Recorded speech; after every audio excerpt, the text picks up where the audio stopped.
नमस्कार। आज तारीख है 27 अप्रैल 2026। शुरू करते हैं आज का द हिंदू एडिटोरियल एनालिसिस।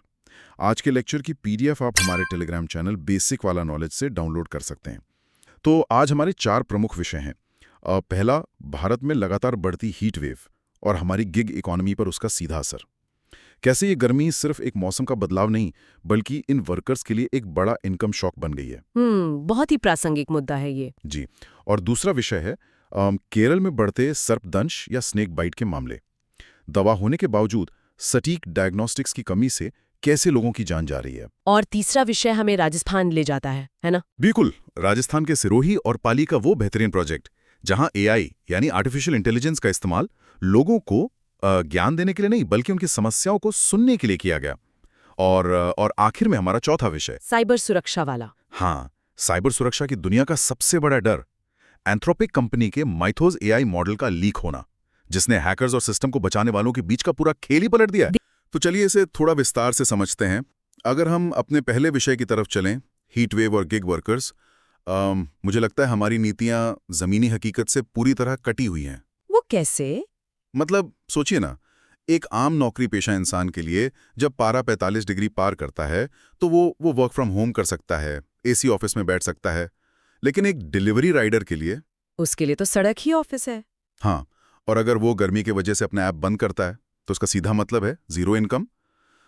वो अपनी सेहत और अपनी आजीविका के बीच फंस गया है। और ये मजबूरी कोई छोटी मोटी बात नहीं है। अगर हम 2022 के मौसम विभाग के आंकड़े देखें तो भारत में हीट वेव अब कोई अपवाद नहीं रही, ये एक रूटीन बन गया है। और नीति आयोग का कहना है कि 2020-21 में हमारे पास करीब 7.7 मिलियन गिग वर्कर्स थे। 7.7 मिलियन? हाँ, और 2029-30 तक ये आंकड़ा 23 मिलियन को पार कर जाएगा। बाप रे, 23 मिलियन लोग। बिल्कुल। और विडंबना देखिए कि ये हमारी शहरी अर्थव्यवस्था की रीढ़ है, लेकिन जलवायु परिवर्तन का सबसे बड़ा झटका इन्हीं को लगता है। क्योंकि इनका पूरा काम इनकी शारीरिक गतिशीलता पर निर्भर है। गर्मी बढ़ेगी तो इंसान थकेगा, डिहाइड्रेशन होगा। लेकिन जो ऐप का एल्गोरिदम है वो तो मौसम देखकर डिलीवरी का टाइम नहीं बढ़ाता ना। बिल्कुल नहीं बढ़ाता। और यहीं पर हमारी नीतियां फेल हो जाती हैं। जो हीट एक्शन प्लान बनाए जाते हैं वो गर्मी को सिर्फ एक मेडिकल इमरजेंसी मानते हैं। हाँ, वो जो एडवाइजरी आती है कि दोपहर 12 से 3 बजे तक घर में रहें। हाँ, अब आप ये बताइए, एक डिलीवरी वर्कर दोपहर के खाने के वक्त घर कैसे बैठ सकता है? ये तो उसके लिए मजाक हो गया। तो मतलब सरकार कंपनियों को सीधे ऑर्डर क्यों नहीं दे देती कि गर्मी में काम बंद करो और वर्कर्स को पैसे दो? देखिए, आर्थिक रूप से ये उन प्लेटफॉर्म्स के बिजनेस मॉडल को ही खत्म कर देगा। ये एक संस्थागत विखंडन या इंस्टीट्यूशनल फ्रैगमेंटेशन की समस्या है। स्वास्थ्य विभाग इसे मेडिकल इशू मानता है, श्रम विभाग अभी तक इसी में उलझा है कि इन्हें कर्मचारी माने या स्वतंत्र ठेकेदार। कोई एक राय नहीं है। बिल्कुल। हमें इस मुद्दे को सिर्फ स्वास्थ्य से जोड़कर नहीं, बल्कि श्रम और उत्पादकता यानी लेबर और प्रोडक्टिविटी के नजरिए से देखना होगा। और इसमें जो महिला गिग वर्कर्स हैं, उनकी स्थिति और भी खराब है। अच्छा, महिलाओं पर क्या अलग असर पड़ता है? उन पर दोहरा बोझ होता है। भीषण गर्मी में बाहर काम करना और फिर घर जाकर बिना वेतन के घरेलू देखभाल का काम करना। ये तो सच में बहुत चुनौतीपूर्ण है। तो फिर समाधान क्या है? इसके लिए डिजिटल प्लेटफॉर्म्स, श्रम विभाग और शहरी निकायों को साथ आना होगा। जैसे हीट वेव के दौरान कंपनियों को अपने एल्गोरिदम में लचीलापन लाना चाहिए। डिलीवरी का समय बढ़ाएं, लेट होने पर पेनल्टी न लगाएं, और शायद शहरों में कुछ आराम करने की जगहें भी हों। बिल्कुल। नगर निगमों को ऐसे कूलिंग सेंटर्स बनाने होंगे जहां मोबाइल वर्कर्स रुक सकें, पानी पी सकें। जब तक हम गर्मी को एक इनकम शॉक नहीं मानेंगे, नीतियां काम नहीं करेंगी। सही बात है। नीतियां हकीकत से कितनी दूर हो सकती हैं, इसका एक और उदाहरण हमारा दूसरा विषय है। यहाँ मुद्दा सच में बहुत दिलचस्प हो जाता है। आप केरल के सर्पदंश वाले मामले की बात कर रहे हैं? हाँ, मतलब गर्मी से सिर्फ इंसान परेशान नहीं है, जानवर भी अपना व्यवहार बदल रहे हैं। अब केरल का उदाहरण लीजिए। सरकार के पास सरपा जैसा बेहतरीन प्रोग्राम है, अस्पतालों में एंटी स्नेक वेनम यानी एएसवी भी मौजूद है, फिर भी मौतें क्यों हो रही हैं? इलाज कहाँ फेल हो रहा है? इसके लिए थोड़ा साइंस समझना होगा। देखिए, सांप जो होते हैं वो एक्टोथर्मिक जीव होते हैं। एक्टोथर्मिक यानी वो अपना तापमान खुद कंट्रोल नहीं कर पाते। बिल्कुल सही, वो बाहरी वातावरण पर निर्भर होते हैं। तो जब बहुत ज्यादा गर्मी पड़ती है तो वो ठंडक की तलाश में इंसानों के घरों में लकड़ी के गोदामों में घुसने लगते हैं। और भारत में दुनिया भर के स्नेक बाइट के आधे मामले होते हैं। आधे? पूरी दुनिया के आधे मामले सिर्फ भारत में? हाँ, और केरला में तो बिग 4 सांप पाए जाते हैं। Common crate, Russell viper, saw scaled viper और स्पेक्टिकल कोबरा। तो मान लीजिए किसी को सांप ने काट लिया और वो अस्पताल पहुंच गया, फ्रिज में दवा भी रखी है, फिर भी डॉक्टर तुरंत इलाज क्यों नहीं करता? ये हमारी मेडिकल व्यवस्था की सबसे बड़ी दुखती रग है। देखिए, 70% सांप जहरीले नहीं होते। अच्छा। और जो जहरीले होते हैं उनमें भी आधे मामलों में वो ड्राई बाइट करते हैं। ड्राई बाइट मतलब? काटते हैं पर जहर नहीं छोड़ते। एकदम सही। अब समस्या ये है कि भारत में ऐसा कोई रैपिड वेनम डिटेक्शन किट नहीं है जो तुरंत खून चेक करके बता दे कि शरीर में जहर गया है या नहीं। अरे तो डॉक्टर पता कैसे लगाते हैं? वो इंतजार करते हैं। इसे सिंड्रोमिक अप्रोच कहते हैं। वो मरीज को ऑब्जर्वेशन में रखते हैं और देखते हैं कि क्या सूजन आ रही है या लकवे के लक्षण दिख रहे हैं। लेकिन लक्षणों का इंतजार करने का मतलब तो ये हुआ ना कि हम जहर को शरीर की टिश्यू को खत्म करने का टाइम दे रहे हैं। बिल्कुल। आईसीएमआर ने भी इसे एक बड़ा सिस्टमैटिक फेलियर माना है। जब तक लक्षण दिखते हैं तब तक ऊतकों को अपरिवर्तनीय नुकसान हो चुका होता है। फिर डॉक्टर एहतियात के तौर पर पहले ही दवा क्यों नहीं दे देते? क्योंकि वो दवा घोड़े के सीरम से बनती है। अगर किसी ऐसे इंसान को एंटीवेनम दे दिया जाए जिसके खून में जहर नहीं है तो उसे एनाफिलैक्टिक रिएक्शन हो सकता है। यानी एक तरह का खतरनाक एलर्जिक रिएक्शन। हाँ, जो जानलेवा होता है। तो डॉक्टर धर्म संकट में है। जल्दी दवा दे तो दवा से मौत का खतरा, और इंतजार करे तो जहर से। उफ। यानी दवा है, जागरूकता है, लेकिन सिर्फ एक डायग्नोस्टिक किट न होने की वजह से पूरी व्यवस्था फेल में। डेटा या जानकारी का अभाव कैसे जानलेवा हो सकता है, ये उसका एकदम सटीक उदाहरण है। बिल्कुल। तो इस सब का असल में क्या मतलब है? हम इस डेटा डेफिसिट या जानकारी की कमी को कैसे दूर करें? यहीं पर हमारा तीसरा विषय आता है। अक्सर हम सोचते हैं कि एआई का काम किसानों या ग्रामीणों को बस ज्ञान देना है ना? हाँ, एक ऐप बना दिया और ऊपर से नीचे की तरफ निर्देश दे दिए। बिल्कुल। लेकिन राजस्थान के इस प्रोजेक्ट ने तो पूरी कहानी पलट दी।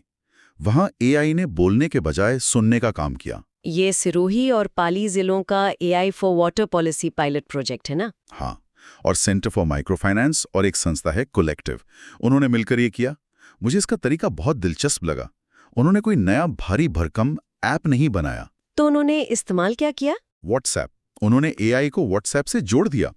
अब आप सोचिए, अगर गांव में कोई बड़ा अधिकारी आकर महिलाओं से सवाल पूछे तो वो झिझकेंगी, कुछ नहीं बोलेंगी। बिल्कुल, एक हिचकिचाहट होती है। लेकिन व्हाट्सएप का अपना एक प्राइवेट स्पेस है। जब गांव की पानी मित्र महिला अपने घर का काम करते हुए व्हाट्सएप पर वॉइस नोट भेजती है तो वो खुलकर बात करती है। ये बहुत ही शानदार मनोवैज्ञानिक पहल है। हाँ। मतलब तकनीक को लोगों की सुविधा के हिसाब से ढाला गया है। हाँ, एआई ने 6 महीने में 50 गांवों में 352 इंटरव्यू किए, और वो भी हिंदी और स्थानीय बोलियों में। 20-20 मिनट के इंटरव्यू, और एआई सिर्फ रटे रटाए सवाल नहीं पूछ रहा था, वो जवाब सुनकर क्रॉस क्वेश्चन भी कर रहा था। ये तो पारंपरिक सर्वे में लगभग असंभव है, इतनी गहराई और इतनी स्पीड। तो इसके नतीजे क्या निकले? 3 बहुत खास बातें सामने आई जो शायद फाइलों में कभी दर्ज नहीं होती। पहला, लोगों में अपने काम को लेकर एक गर्व था।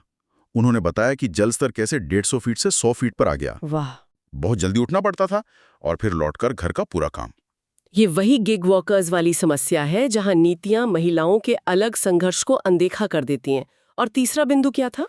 तीसरा था पंचायत विभाग में फंडिंग की देरी की शिकायतें। और सबसे अच्छी बात यह रही कि प्रशासन ने इस डेटा को रिपोर्ट में दबाकर नहीं रखा। इसके आधार पर पॉज एंड रिफ्लेक्ट सेशंस हुए। मतलब उन्होंने रुककर इस पर विचार किया। बिल्कुल। जब उन्हें लगा कि ग्रामीणों को पंचायत के नियम नहीं पता तो उन्होंने बीच में ही अपनी ट्रेनिंग बदल दी। एआई ने यहां इंसानों को हटाया नहीं, उन पानी मित्रों को सशक्त किया। इससे एक बात तो साफ है कि डिजिटल डिवाइड वाले हमारे इस समाज में एआई तभी कामयाब होगा जब वो इंसानी रिश्तों और भरोसे के ढांचे पर काम करे। सही कहा। तो एक तरफ तो हम देखते हैं कि एआई राजस्थान के गांव में पानी की समस्या सुलझा रहा है, और दूसरी तरफ साइबर सुरक्षा की दुनिया में एंथ्रोपिक कंपनी का माइथोस मॉडल। ये जो माइथोस वाली घटना है, ये साइबर दुनिया का सबसे भयानक सपना सच होने जैसा है। मतलब? जो कंपनी $380 बिलियन की है, जो पूरी दुनिया को एआई सुरक्षा के नियम सिखा रही है, उनके अपने सिस्टम में बाहरी लोग घुस गए, प्रोजेक्ट ग्लासविंग। हाँ, और वो भी बिना किसी बैकडोर के, सिर्फ एक ठेकेदार के लॉगिन और यूआरएल का अंदाजा लगाकर। ये तो बेहद डरावना है। देखिए, ये इसलिए डरावना है क्योंकि माइथोस कोई साधारण एंटीवायरस नहीं है। नॉर्मल सॉफ्टवेयर क्या करता है? वो कोड को ऊपर से स्कैन करता है, लेकिन माइथोस कोड के साथ इंटरैक्ट करता है। मतलब ये एक ऐसा अथक सीनियर सिक्योरिटी इंजीनियर है जो बिना रुके टेस्ट करता है, फेल होता है और फिर नए तरीके से सॉफ्टवेयर की कमजोरियां खोजता है। अगर मैं इसे आसान भाषा में कहूं, अगर हमारा सॉफ्टवेयर एक घर है, तो माइथोस वो चोर नहीं है जो सिर्फ देखे कि दरवाजा खुला है या नहीं। हाँ, वो ऐसा चोर है जो हर सेकंड, हर खिड़की, हर दरवाजे की कुंडी हिला रहा है, अलग-अलग चाबियां ट्राई कर रहा है। एक चाबी काम नहीं की तो दूसरी, और वो कभी थकता नहीं है। बिल्कुल सटीक एनालॉजी है ये। और यहीं पर वो असंतुलन या एसिमेट्री पैदा होती है। जो लोग सिस्टम बचाते हैं, डिफेंडर्स, उन्हें बहुत सारे नियमों का पालन करना होता है। हाँ, परमिशन लेना, डाउन टाइम देखना। लेकिन हैकर्स को उन्हें सिर्फ एक खुला दरवाजा चाहिए।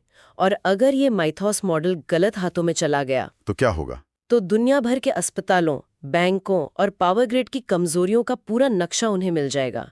जो हमला पहले महीनों की प्लानिंग मांगता था, वो अब मिनटों में हो सकता है। उफ, यानी रिस्क टॉलरेंस की जो हमारी पुरानी सोच थी कि अच्छा ये अपडेट अगले महीने कर लेंगे, वो अब सुसाइडल हो सकती है। बिल्कुल।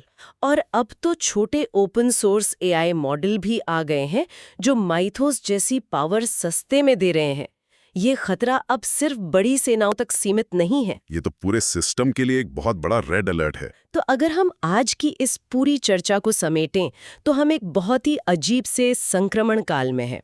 भौतिक दुनिया में गिग वर्कर्स हीट वेव से झुलस रहे हैं, केरल के लोग सर्पदंश से लड़ रहे हैं, और इन सब के लिए हमें सटीक जमीनी डेटा और बेहतर डायग्नोस्टिक्स चाहिए।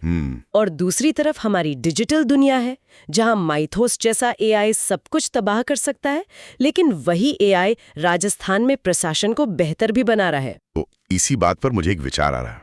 जरा सोचिए, हमने देखा कि कैसे माइथोस मॉडल सॉफ्टवेयर कोड की कमजोरियों को बिना थके लगातार खोज सकता है। हाँ, क्या हो अगर हम इसी तरह के अथक एआई लॉजिक का इस्तेमाल हमारे प्रशासनिक कोड और सिस्टम की कमजोरियों को खोजने में करें? दिलचस्प है। मतलब जैसे ये पता लगाने के लिए कि हीट वेव के दौरान गिग वर्कर्स के लिए नीतियों में कहाँ छेद है, या केरला में एंटी वेनम की सप्लाई चेन कहाँ टूट रही है। जो एआई हमारी डिजिटल दुनिया के लिए सबसे बड़ा खतरा लग रहा है, क्या वही भविष्य में हमारे भौतिक समाज की खामियों को पैच करने का सबसे बेहतरीन टूल बन सकता है? इस पर जरूर विचार कीजिएगा। आज के इस गहन विश्लेषण में जुड़ने के लिए धन्यवाद।